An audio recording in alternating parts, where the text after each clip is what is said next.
Ishekomborera Afrika, naisimuziwe zitarayo, izwa imiteure yedu, Ishekomborera Isu muhuriayo, Uya mweya, komborera, Uya mweya, komborera, Uya mweya, mutsene, uti, komberere, Isu, muhuriayo.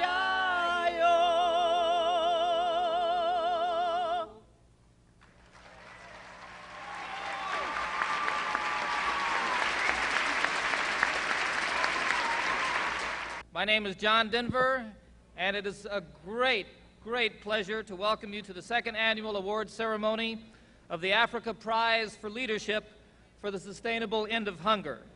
Tonight is a night of celebration, a night of commitment, and a night of tribute to courageous, bold, heroic leadership of the African people, by the African people, and for the African people.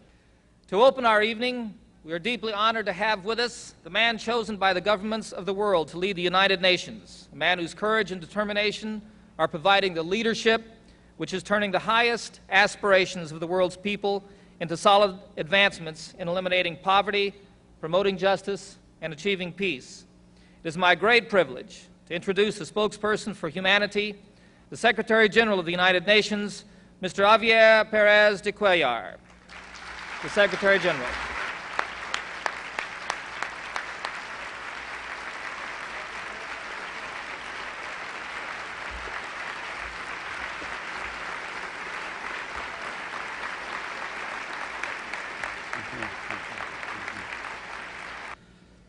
I am delighted to be here this evening to join you in honoring His Excellency President Mugabe for his courageous leadership in the continent's efforts to eradicate hunger. Mr. President, I congratulate you on your vision, your energy, and the example that you are setting for other African nations. Of course, you could not have made the advances you have without the diligence of your people, but they could not have achieved all that they have without your wise leadership. It is extremely important that the political will demonstrated by African countries and the courageous reform measures that have been put in place do not falter. They must be allowed to succeed by creating the appropriate external environment and by providing support at the required levels. In this year of the 40th anniversary of the Universal Declaration of Human Rights, I should like to recall that the Declaration speaks of everyone's right to a standard of living adequate to the health and well-being of himself and of his family, including food.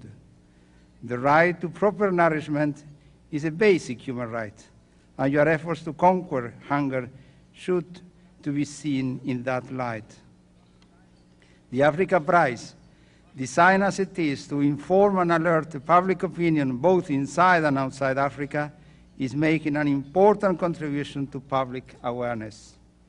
On behalf of the United Nations, I should like to congratulate the Hunger Project for having taken an initiative towards ending once and for all the scourge of hunger among our fellow human beings. I thank you.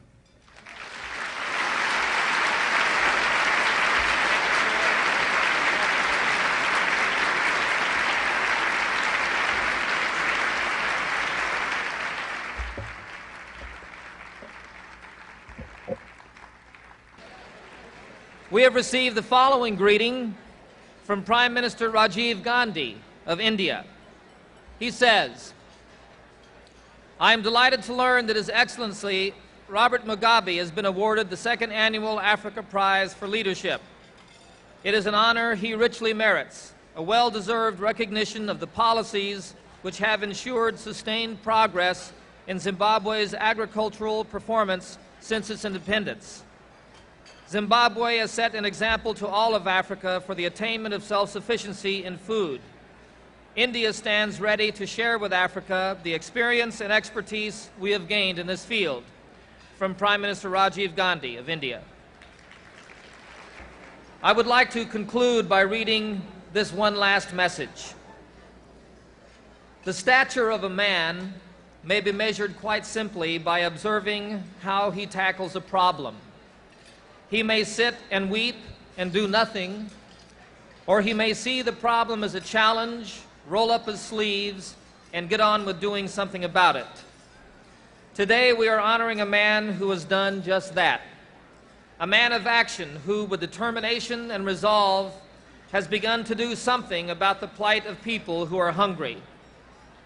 In making this award, the Hunger Project is not only giving honor to President Mugabe, but is spreading a message of hope and encouragement to others in our beloved continent. We can follow this example, move into action, and work together so that God's children may at last be given a chance. God bless you all. The Most Reverend Desmond Tutu, Anglican Archbishop of Cape Town. Our first speaker is Undersecretary General of the United Nations, Executive Secretary of the UN Economic Commission for Africa, and a colleague of mine on the Global Board of Directors of the Hunger Project, Professor Adebayo Adedeji. For Africa, the objective reality is of a continent that has been brought virtually down to its knees by a combination of unfavorable circumstances. So dramatically have the economic circumstances changed for the worse that no one now remembers or cares to remember that only a quarter of a century ago, Africa was not only self-sufficient in food, but was also a small net exporter. The African Priority Program for Economic Recovery, adopted in 1985, was the continent's response to the threat to its economic survival. There has, during the course of the past 2 to 3 years, been a marked determination by many African governments to lift themselves up by their bootstraps.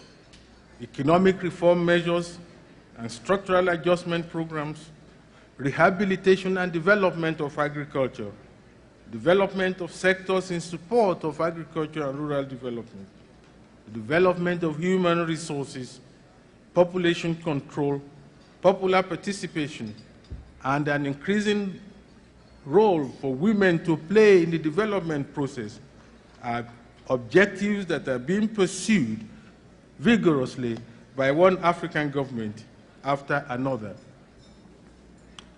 The role of African leaders in the decolonization process is too well known to need recounting this evening. President Mugabe himself personifies that courage and that heroism that has made political independence possible in our continent.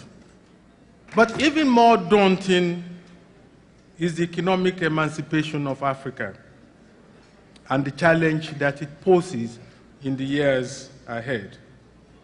Emancipation from hunger and famine, from disease and poverty, from illiteracy and ignorance, and from Africa's present economic condition of being at the periphery of the international economy and virtually the permanent economic underdog of the world.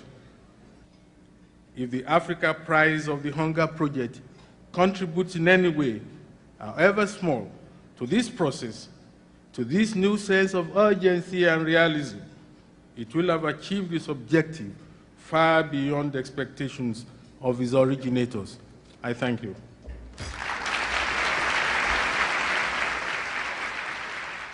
It is now my privilege to introduce to you Joan Holmes, the Global Executive Director for the Hunger Project since it began in 1977. Joan is a champion for Humanity has consistently led the way worldwide to end the persistence of hunger.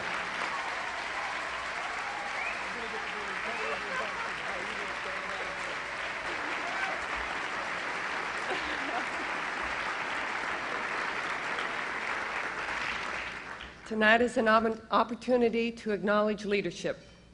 Leadership that is bold, courageous, daring, committed, and effective.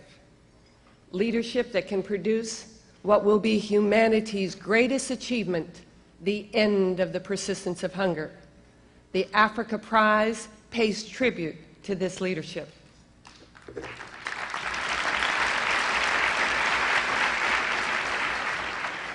Most prizes are awarded in recognition of humanitarian service or a lifetime of achievement. The Africa Prize is not such an award. The Africa Prize acknowledges and honors leadership, not only for what has been accomplished, but for pointing the way to what can be accomplished.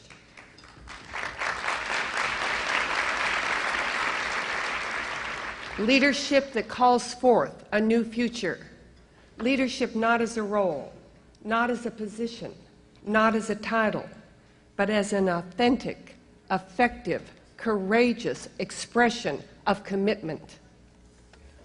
This is the kind of leadership that the men and women of Africa called forth when they achieved political liberation and won for themselves the right to author their own destiny and the right to live in freedom and dignity. These men and women took a stand to achieve freedom at a time when most people thought it couldn't be done, when the existing circumstances seemed intractable and the obstacles insurmountable, when there was no clear pathway to the accomplishment. Today, out of their commitment, out of their leadership, more than 500 million people on the African continent live in nations that have achieved political liberation.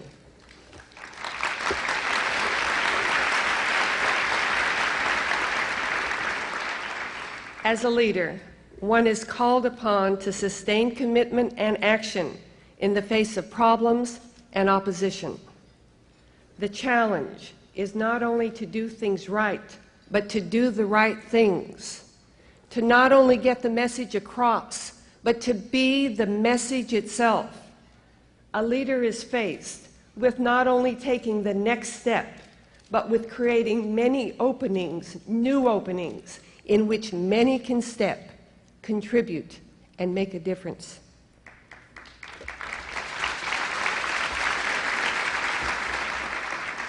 A Chinese proverb says that the best leaders are those who honor their people and are therefore honored themselves. Leaders who, when their aims have been fulfilled, leave behind the men and women who can rightfully say, "We did this ourselves." For those of us who have been honored to come to know the people and the continent of Africa, this proverb has a special meaning. When I was in Zimbabwe, I met with educators, government officials, farmers, scientists, business people, representatives of churches and non-governmental organizations, the men and women who could rightfully say, "We did this ourselves." Perhaps my most memorable experience was when I visited the farms and met the farmers of Zimbabwe. Shortly after dawn, on a beautiful June day, accompanied by 4 young agricultural extension workers, I drove by Land Cruiser from the capital city of Harare into the rural area known as Mashonaland East. One of the young men, Mr. Sam Kawa, told me about his work with great enthusiasm. He had been trained by the government for 3 years to empower small-scale farmers, to bring to them the latest agricultural information and knowledge. As we drove through the countryside, He told me of the remarkable accomplishments of the farmers of his nation. Before independence, he said, the small-scale farmers could not sell the food they produced. Government policies made that illegal. When these policies were changed and farmers had the right to sell their food on the open market, once they had incentives to grow more food, production skyrocketed. As we drove past hundreds and hundreds of small farms, Sam brought out a carefully typed chart that showed the extraordinary growth of agricultural productivity. It was clear that in just 6 years, the small-scale farmers had increased their maize production more than 1,000%. It's almost unbelievable.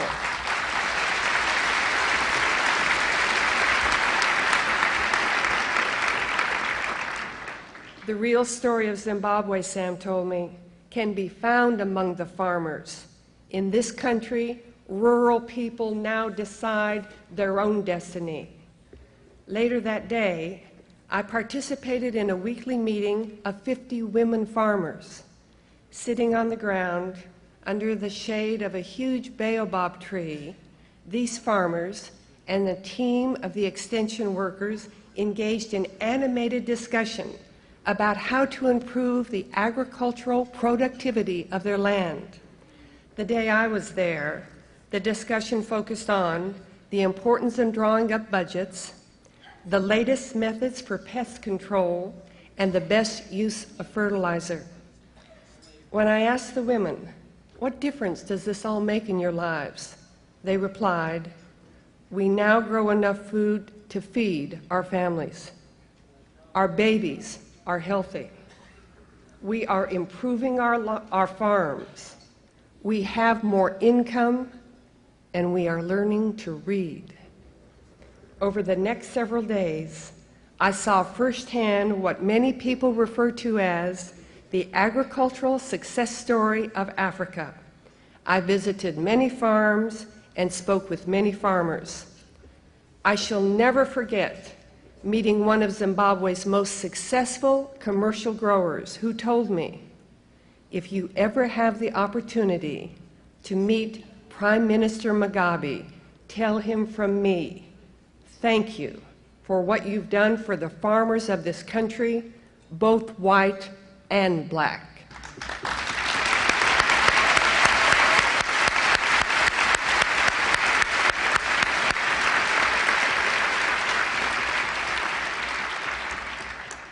As I spent time with these men and women, I came to see that in Zimbabwe, farmers speak with one voice, each in his or her own way. Their message is unmistakably clear. As one farmer put it, in this country, a farmer is a somebody. I reflected on that trip to Africa for quite some time. I understood that Zimbabwe was still a very young nation, facing many economic, social, and geopolitical challenges. Yet, my predominant impression was of a country on the move, a country in which individuals are calling forth a new future for themselves, a country in which there is an environment of opportunity that enables people to express their own commitment, their own creativity, their own leadership. For those of us committed to the end of hunger, it is clear that ending hunger demands leadership. Leaders who can create a new era, an era in which people are provided the opportunity, the chance to generate the resources to feed themselves and bring their own hunger to an end. Leaders who will not wait to solve the problems of hunger until they have all the answers, but who are committed to developing strategies so that effective action can be taken now, the results of which will be a more powerful insight into the solutions for the future. And above all, For those in the political arena, leadership with the political courage to do what needs to be done. For it takes courage to introduce measures that in the long term benefit the vast majority of the people, but in the short term may be difficult and unpopular. It takes courage to implement policies in the face of determined opposition from powerful self-interest. It takes political courage to make the tough decisions and generate the actions that will produce a country that is viable for its people.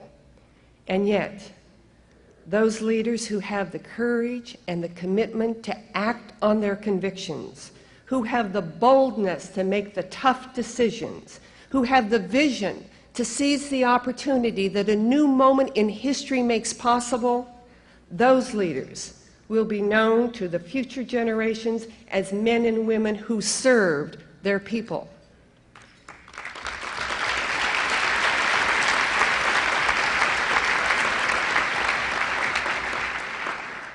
These leaders will go down in the annals of history as the heroes of our time. Mr. President, Mr. Chairman, ladies and gentlemen, there is no more fundamental issue, there is no more human issue, there is no more global issue than ending hunger. The commitment to the end of hunger belongs to each of us, regardless of our nationality, our race, creed, or ideology. For the commitment to the end of hunger is inherent in the very fabric of what it means to be human.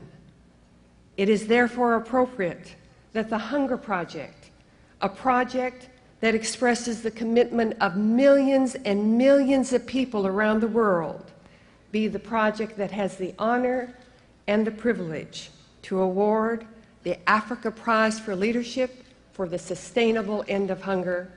I thank you.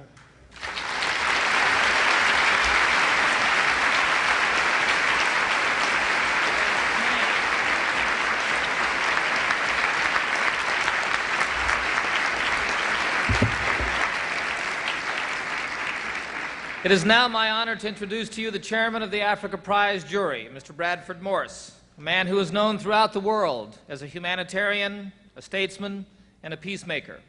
In 1985, at the personal request of the Secretary General of the United Nations, Brad was appointed head of the Office for Emergency Operations in Africa. As such, he was responsible for coordinating and directing the world's response to the African famine. Speaking for many of us, a diplomat from Africa was quoted at the time as saying, "If I were forced to name only one person who was most responsible for helping Africa overcome this last famine and saving millions of lives, it would be Brad Morse."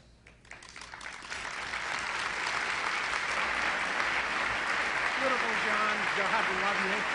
And I'll bet he does. Yes, I'll bet he does. The world has become increasingly aware of the importance of supporting and honoring African leadership for its courageous battle against hunger. And as a demonstration of that, in 1988, the jury received twice as many nominations as were received in the previous year, and 4 times as many from the African continent itself.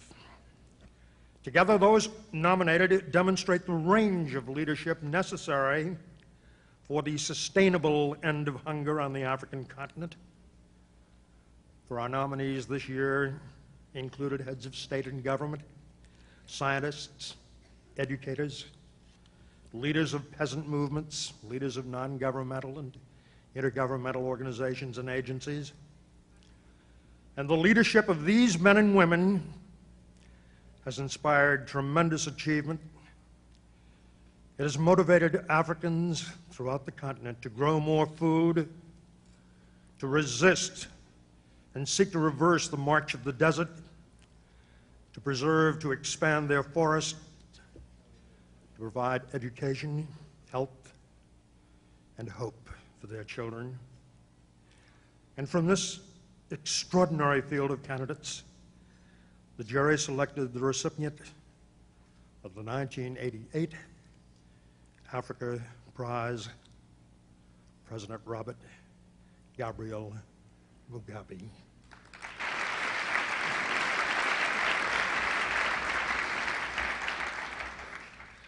I shall not talk of the extraordinary record of President Mugabe as a freedom fighter. I shall not speak of the years in which his liberty was denied. Rather, I shall speak of his accomplishments in this decade. For since leading his nation to independence and to freedom in 1980, President Mugabe's stewardship has dramatically improved the quality of life for every single Zimbabwean. Robert Mugabe has worked tirelessly, effectively to advance racial harmony in his country following its long and violent struggle for independence. His leadership has enabled the black majority to achieve rapid economic gains while encouraging and sustaining the participation and productivity of the white minority. Under President Mugabe and his inspiring leadership, Zimbabwe has become one of the great agricultural success stories of Africa. Today, Zimbabwe is not only self-sufficient in maize, its staple food, but exports much of its surplus to other African countries. In 1987, Zimbabwe had its biggest maize harvest ever, resulting in a surplus of some 800,000 tons. President Mugabe's policies have expressed in action his conviction, his philosophy, that, and I'll use his words, as African leaders, we must strive first and foremost to eradicate hunger and starvation by ensuring that our people are able to grow abundant food. In agriculture, President Mugabe's policies have unleashed the productive capacity of small farmers by promoting high producer prices, land reform, credit programs, extension programs, and improved infrastructure. And as a result, small-scale farmers have increased their crop revenues tenfold. They've increased their share of the total agricultural production in just a few years from 8% at independence to 64% today.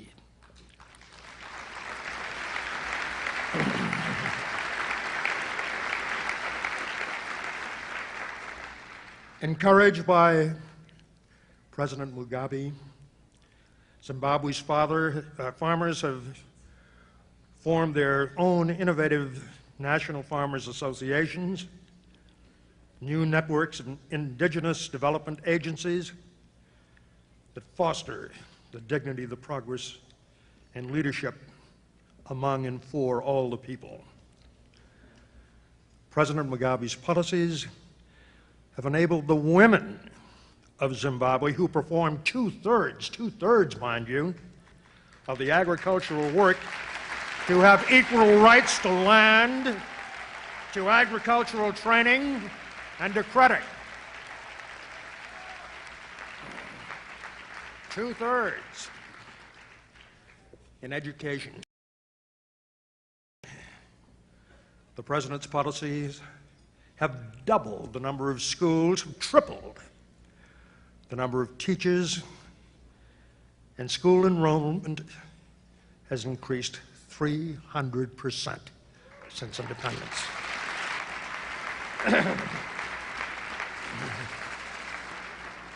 And President Mugabe has demonstrated the political courage to place his government formally and forcefully behind a highly successful program which has resulted in Zimbabwe's being recognized as having one of the most extraordinarily successful population and family planning programs in the entire continent. In short, President Mugabe has created an environment in which people are being provided the opportunity and the resources to feed themselves. And by his personal example, he has instilled among the people of Zimbabwe a new spirit and an enormous confidence in the future. Mr. President, as you know so well, policies and actions must be translated into measurable improvements in the quality of life for the people. And nothing speaks more eloquently of Zimbabwe's commitment to the well-being of its people than its achievement under President Mugabe's leadership in reducing infant mortality. And that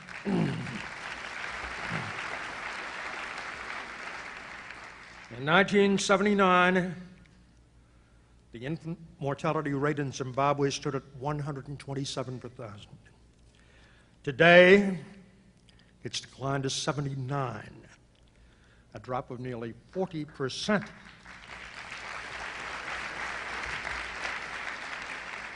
Jim Grant and UNICEF have taught us that the infant mortality rate is an effective measure of the war against poverty and the war against hunger.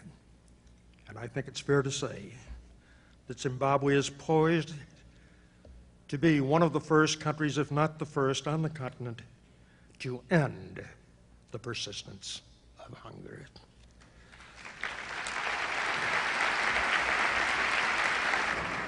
Mr. President, tonight we present an award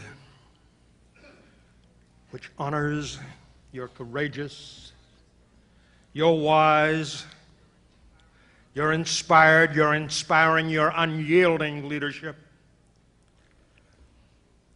We honor you, sir, for leadership that has paved the way for ending hunger in Zimbabwe and which has opened up new possibilities and new opportunities for leaders throughout the world. We honor you not only for outstanding leadership in Zimbabwe, but for leadership which is pointing the way to the end of hunger in Africa and every other corner of this planet. Mr. President, it is our high privilege to present to you the 1988 Africa Prize for Leadership for the Sustainable End of Hunger. Ladies and gentlemen, the President of the Republic of Zimbabwe, His Excellency Robert Gabriel Mugabe.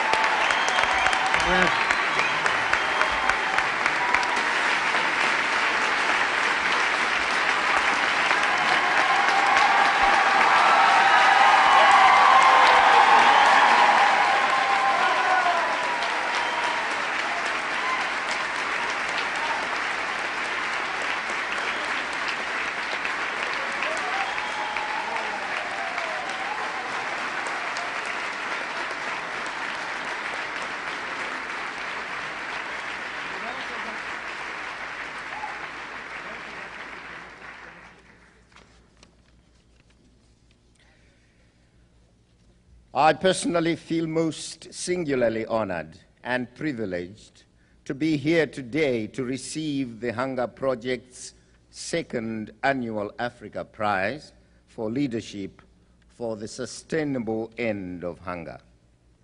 It is indeed with a sense of gratitude and deep humility that I accept this honor.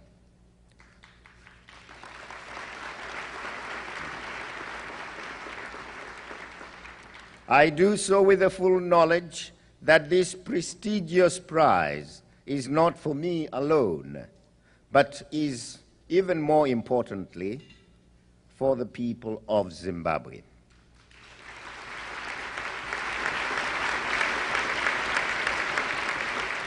And especially those hard-working and resourceful Zimbabweans, our farmers, both large and small scale, commercial and communal.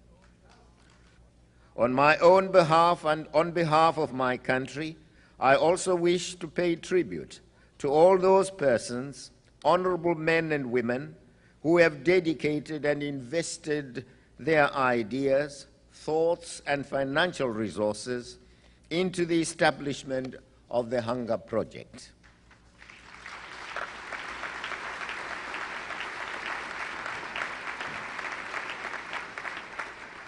The annual Africa Prize for Leadership for the Sustainable End of Hunger's greatest value does not so much lie in generous financial award, important though this is, as in the fact that it draws international attention, and that of Africa in particular, to the scourge of hunger, which ravages many countries, especially in sub-Saharan Africa, and to the imperative need for us all to work systematically towards its elimination. The prize is thus designed to focus international attention, as well as that of the people of Africa, on Africa's struggle against hunger, starvation, malnutrition, and related evils. In addition, it places the spotlight on the nature and quality of leadership as it relates to agricultural development in general and national agricultural policies in particular. Yet in all this, we should never lose sight of the people, particularly the agricultural producers themselves, for they are a key factor in the war against hunger. In the case of Zimbabwe, the place and role of the previously neglected small peasant or communal farmer deserves special mention. I believe that those who have been tempted to characterize the modest achievements of our agricultural sector in the past 8 years as a miracle have been inspired by the encouraging contribution of the small producers in our communal lands. These lands, formerly known as tribal trust lands, were a creation of the colonial regime in our country. They were a glaring manifestation of that regime's racially based and discriminatory land policies. Although these lands were the home of most of the country's population, their agricultural production never, and by design too, rose above the subsistence level. These lands were the reservoirs of cheap and semi-slave African labor, which was the backbone of the white settler economy. In fact, at independence, food production in these crowded and impoverished areas had dropped to below the subsistence level. On the other hand, the large-scale commercial farming sector had always received maximum attention and preferential treatment from the government. Not only did the commercial farmers own large farms in the best parts of the country, they also had access to credit, fertilizers, extension services, and marketing facilities. Distinguished guests, such discriminatory policies against the African farmers in the communal areas were obviously repugnant and unacceptable to us as an independent nation. As a government committed to the principles of non-racialism, equality, and democracy, we had inevitably to address ourselves to this situation at independence as a matter of high priority. In tackling this daunting task, my government was confident that with imaginative policies, deliberate encouragement, and appropriate incentives, the peasant farmers could not only produce enough to meet the immediate needs of their families, but could also in fact turn out increasing amounts of marketable surpluses. Thus, at the very outset, in 1980, my government introduced a rural resettlement program for our landless peasants. This program was, however, implemented under the proviso that the land so provided was to be put to productive use. Government also distributed better quality seed and fertilizers to the peasant farmers, including erstwhile war refugees and displaced persons. We also promised improved marketing facilities and better prices for whatever surpluses the farmers were able to produce. The farmers' acceptance of government policy and their hard work were quickly and generously rewarded. As is now well known, the combination of government policies, hard work on the part of all our farmers, and, of course, the heavens' cooperation in bringing good soaking rains all over the country enabled our newly independent nation to realize a bumper harvest in the 1980 to 81 season. Most striking was the contribution of the communal farmers to this harvest, and I might add to subsequent harvests. They realized large surpluses which they were eager to sell in order to meet other needs. True to its promises, the government assisted the farmers with the transportation of their produce to the market. The farmers also fetched good prices for their crops. Distinguished and esteemed friends, the happy results of the 1980 to 81 season encouraged government in its conviction that agriculture, the backbone of Zimbabwe's economic development, should be given even greater attention in the future. The period after 1981, including especially the 1983 to 84 season, was seriously affected by drought. Indeed, 1983 to 84 witnessed one of the severest droughts on record. Despite the setbacks of the drought, however, government remained totally convinced of the correctness of promoting the efforts of peasant farmers and small-scale producers as one of the most appropriate and effective strategies of rural development. Fortunately, the 1984 to 85 season was good. Subsequent seasons, though interrupted by the serious drought of 1986 to 87, were on the whole satisfactory.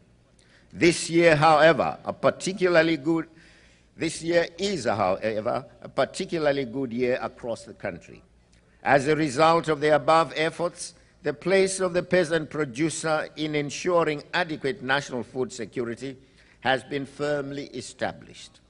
Indeed, the peasant farmers and small-scale producers' agricultural production now accounts for more than 64% of the national production.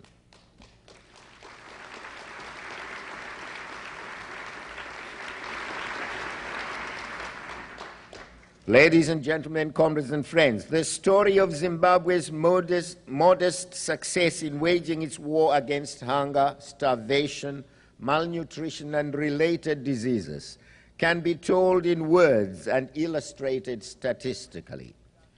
This has already been done by various analysts, and I shall shortly return to this aspect. One point needs to be emphasized about the Zimbabwe experience, however, and that is that the struggle against hunger and malnutrition is also a function of democracy and equity. Under colonialism, deprivation and hunger existed side by side with affluence and opulence. This situation continues in apartheid South Africa, where the oppressed black child's preoccupation is where and when to have his next meal, while his white brother's main concern is how to find an excuse to skip one of his too many meals. Zimbabwe's modest victories in the war to end and banish hunger are clearly a sequel to our other victory over colonialism and racial oppression.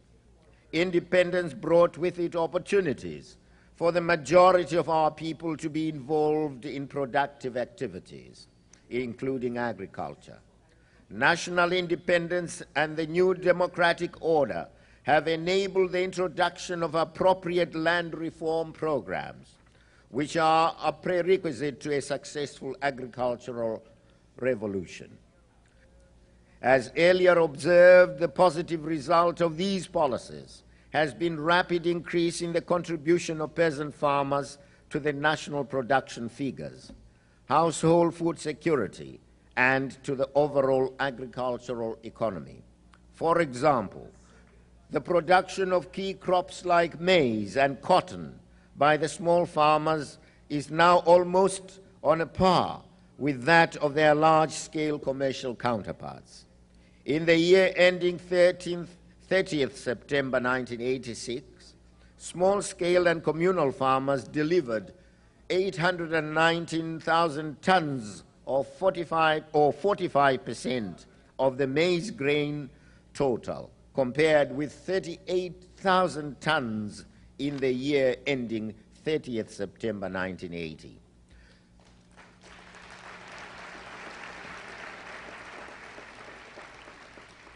Similar achievements have been made with cotton.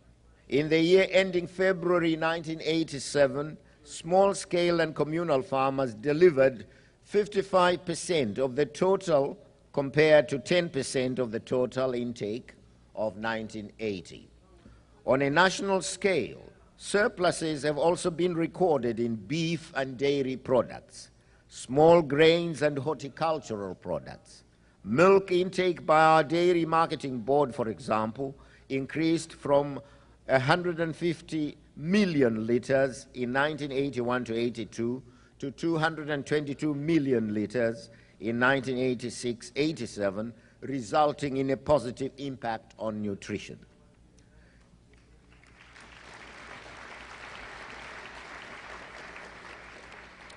Distinguished guests, as is clear from our first five-year National Development Plan, the agricultural sector has a secure future in Zimbabwe.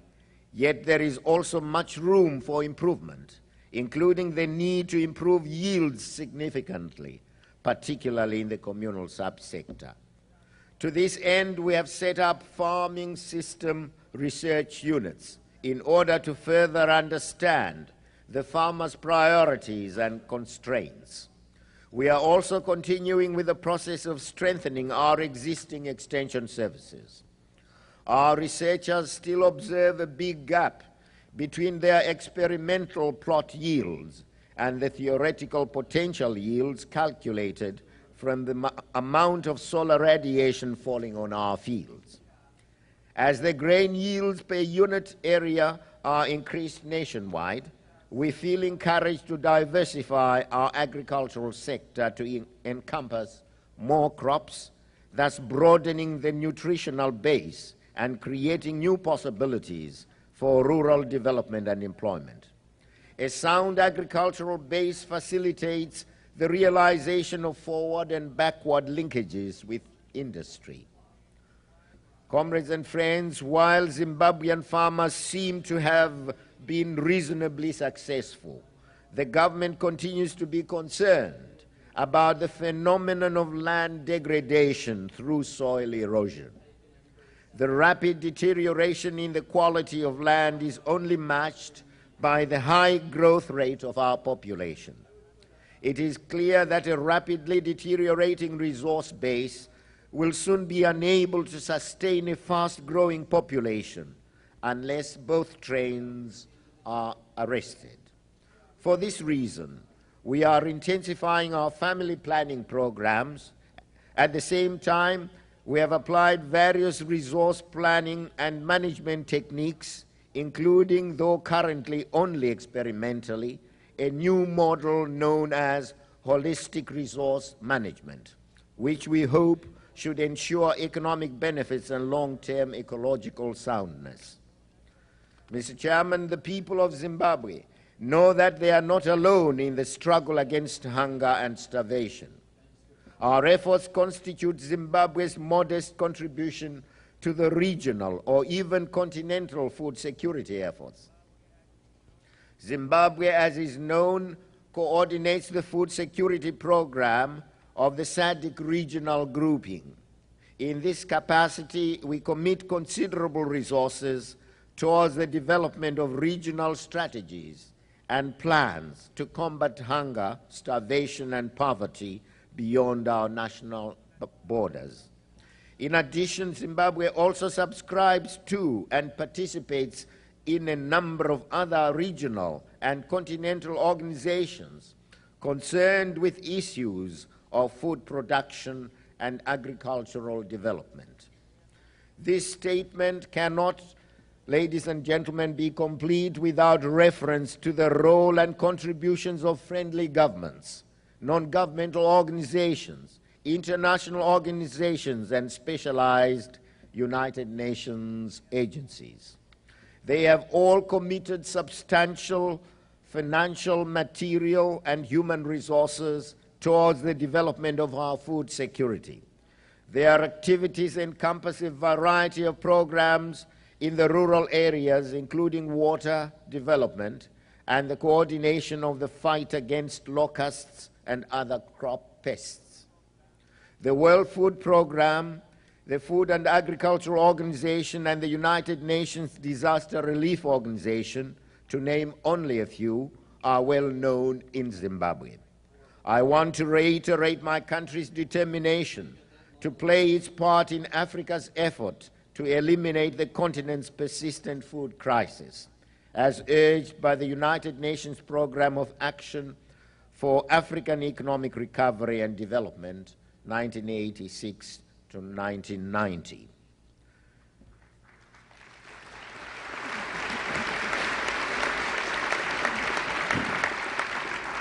Ladies and gentlemen, I cannot conclude this statement without making reference, albeit briefly, to the African food crisis.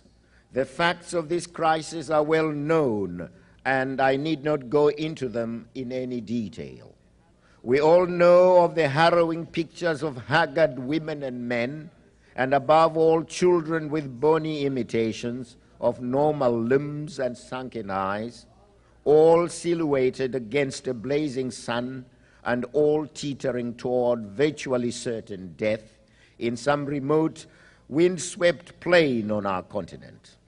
Ethiopia, Mozambique, Sudan, the entire Sahel region, and other areas of our continent have become household names around the world because the television camera has told the story of how death from the ravages of hunger can be so cruel and painful, and yet so common.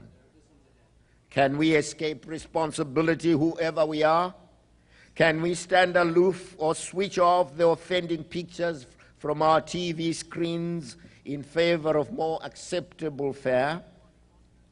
We surely ought to say no to hunger in an age of grain mountains and of a technological revolution.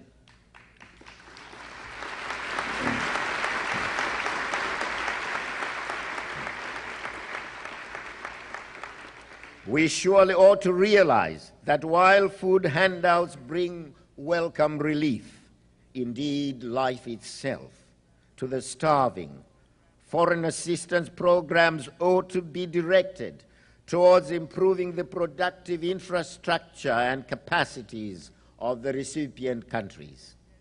The spread of deserts is not inevitable. It can be blocked.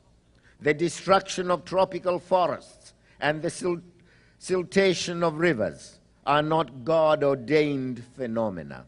They can, given a sense of commitment on the part of us all, be prevented or reversed. Low agricultural productivity arising from the use of primitive implements and the absence of technical know-how should, as we enter the last decade of the 20th century, be regarded as an unmitigated evil, in the perpetuation of which we all surely have some share of responsibility.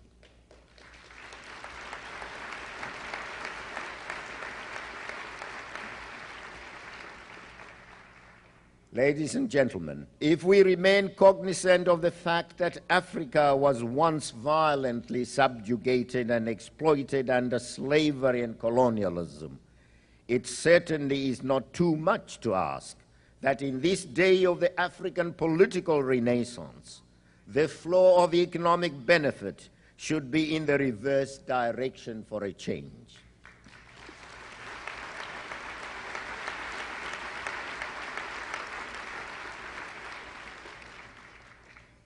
Hence, we call on the developed countries to transfer the technology that would enable us to conquer hunger and mass starvation today rather than in some remote future.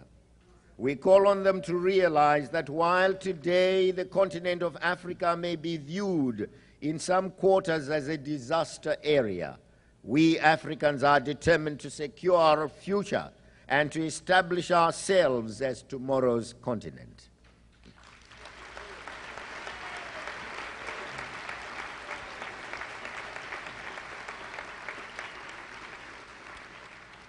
We have already in many places on the continent begun the irreversible march towards a future of progress, prosperity and happiness for our people.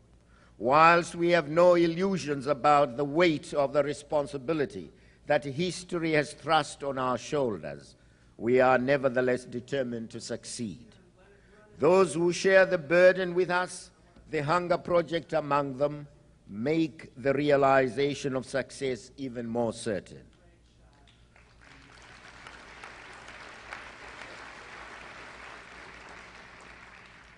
Ladies and gentlemen, once again, as I acknowledge with humility and gratitude the great honor done to me by the Hunger Project by way of this prestigious award, I must pay a richly deserved tribute to all the agricultural producers of Zimbabwe and the various relevant agencies of government for their commitment, dedication, and hard work.